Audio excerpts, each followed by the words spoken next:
Ce sera un regard croisé essentiellement consacré au Togo. On va évoquer d'abord le ballet diplomatique que le pays a enregistré ces 2 derniers jours. Et puis nous parlerons de la feuille de route de la CEDEAO.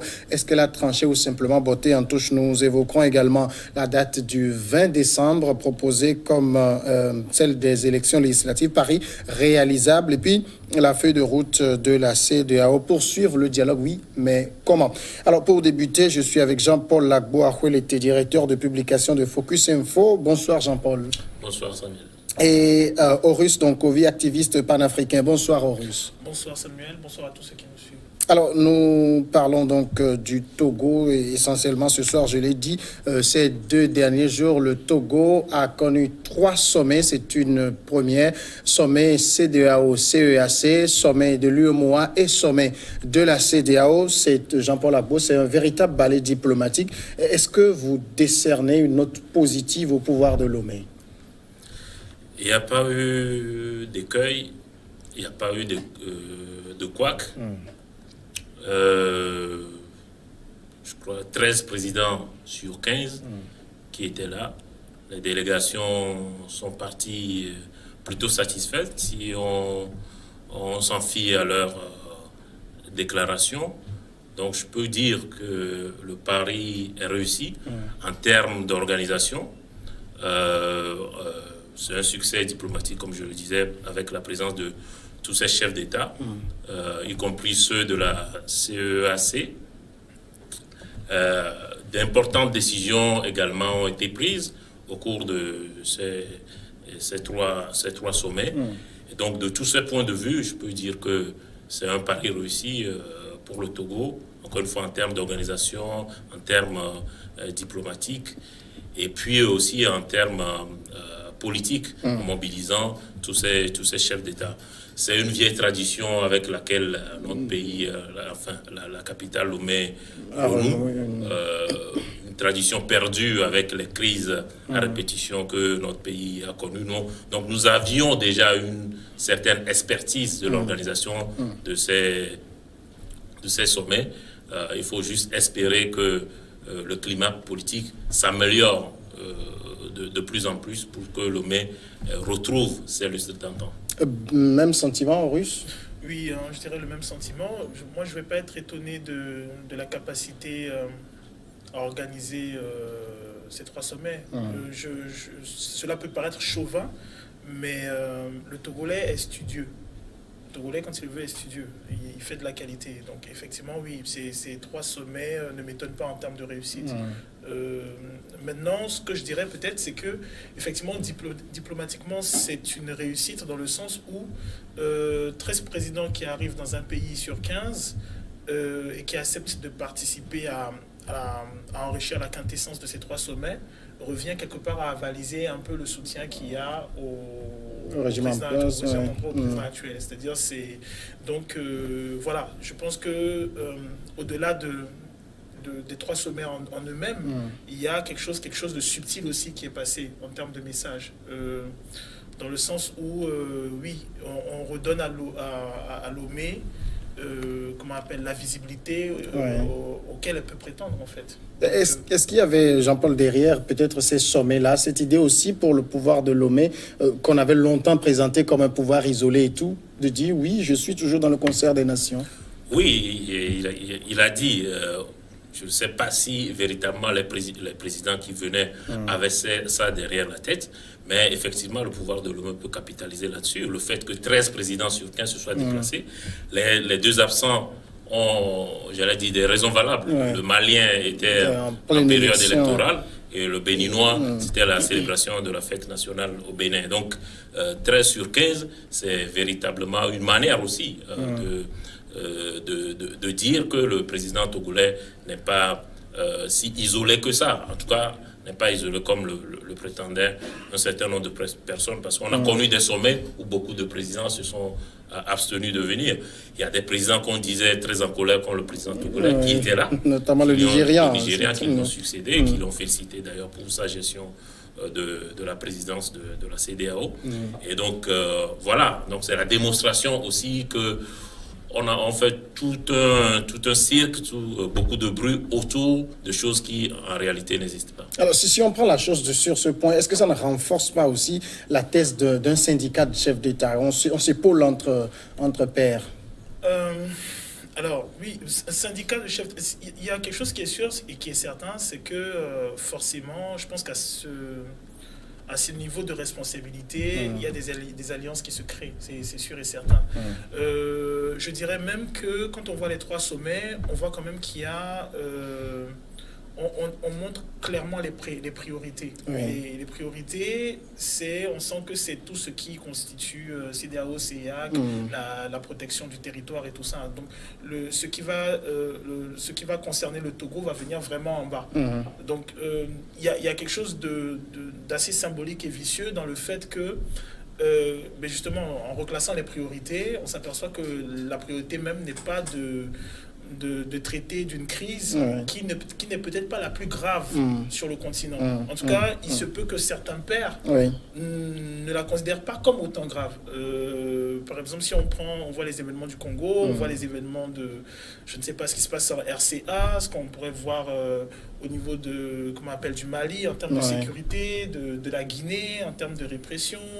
Bon, voilà. Donc, à un moment... alors... de manière, pas de manière avouée, pas syndicat de manière avouée, mais dans la perception de ceux qui vont venir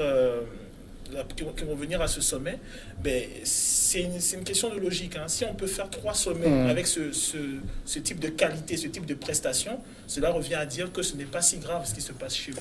Alors, Jean-Paul, quand même, si on prend par exemple le sommet CEDEAO-CEEAC, le thème c'était axé sur la paix, la sécurité, la lutte contre le terrorisme. C'est quoi? Le Togo veut se positionner, veut se mettre dans une position d'avant-gardiste sur ce genre de questions? Peut-être, en tout cas, sur les questions de sécurité, le Togo s'est toujours positionné.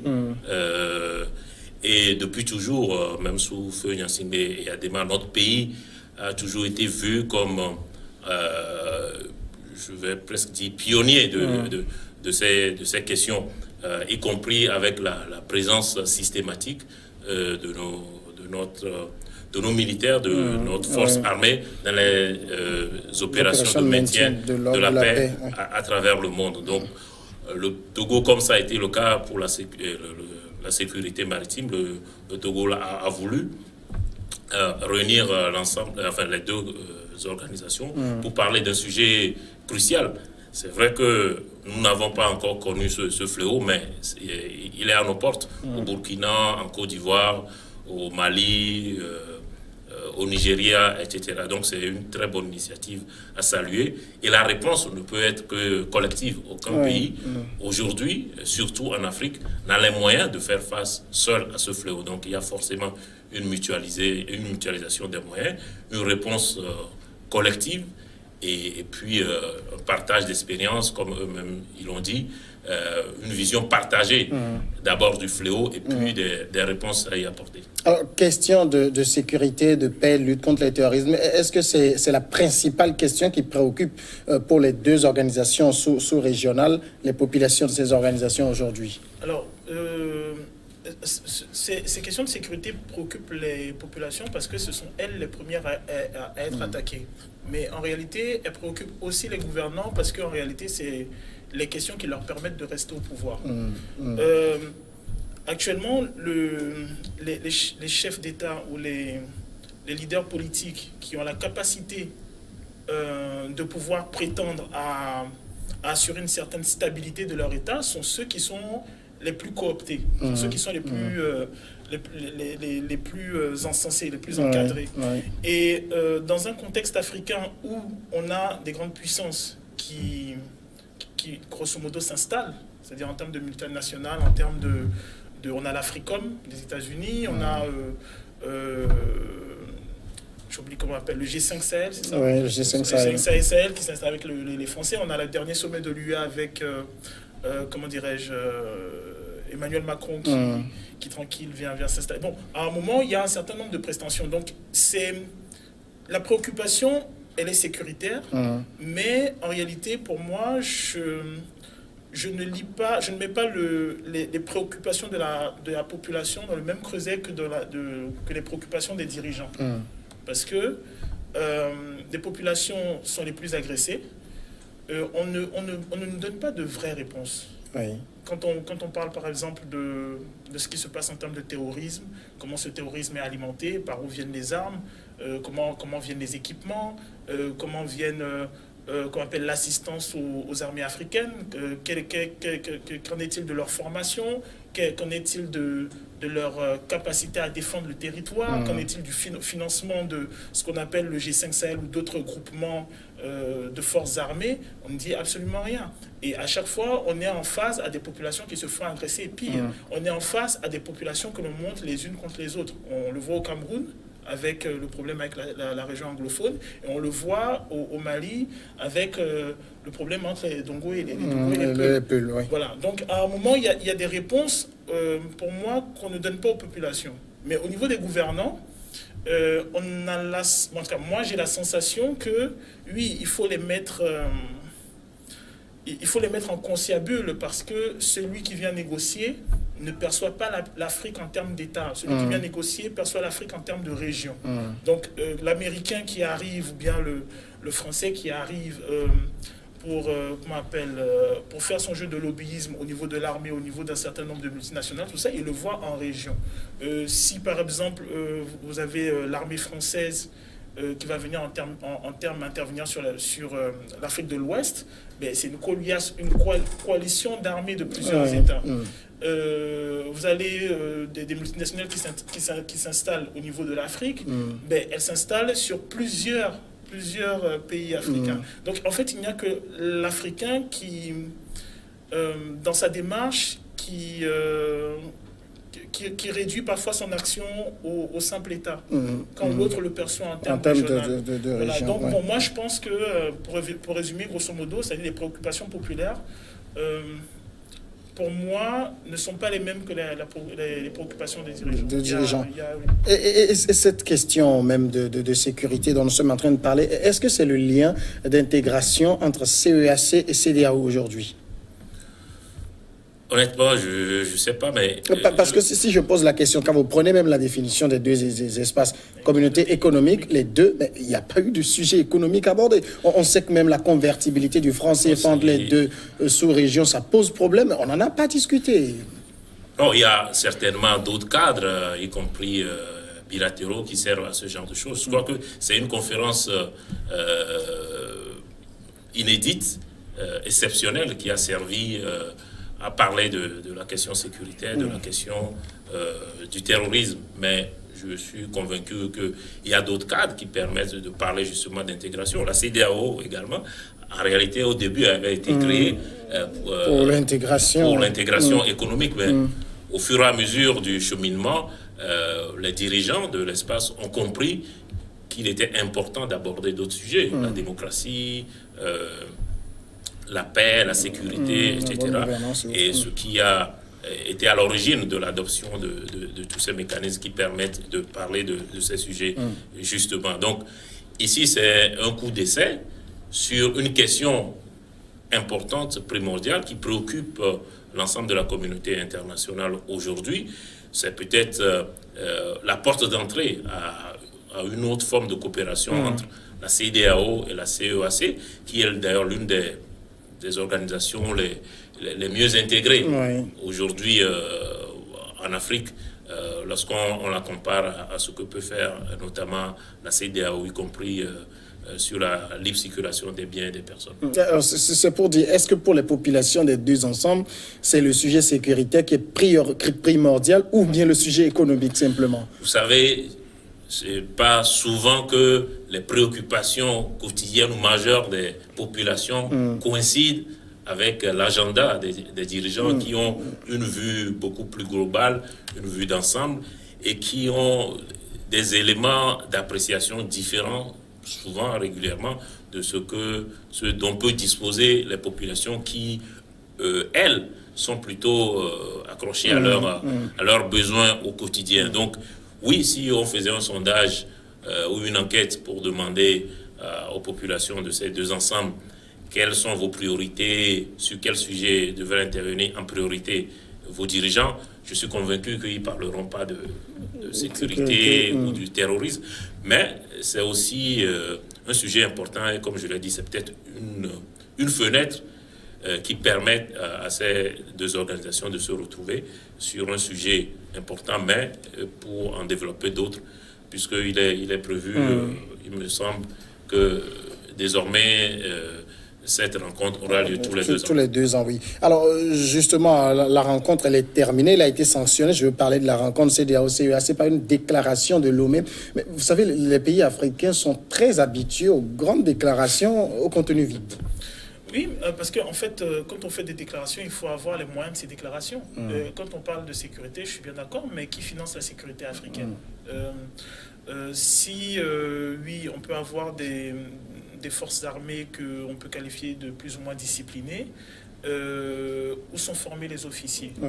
De quels moyens disposent ces officiers ou disposent ces forces armées en termes de projection, jusqu'où peut-elle se projeter? On a vu pour le cas du Mali, s'il n'y avait pas eu l'intervention française, la Bamako sautait.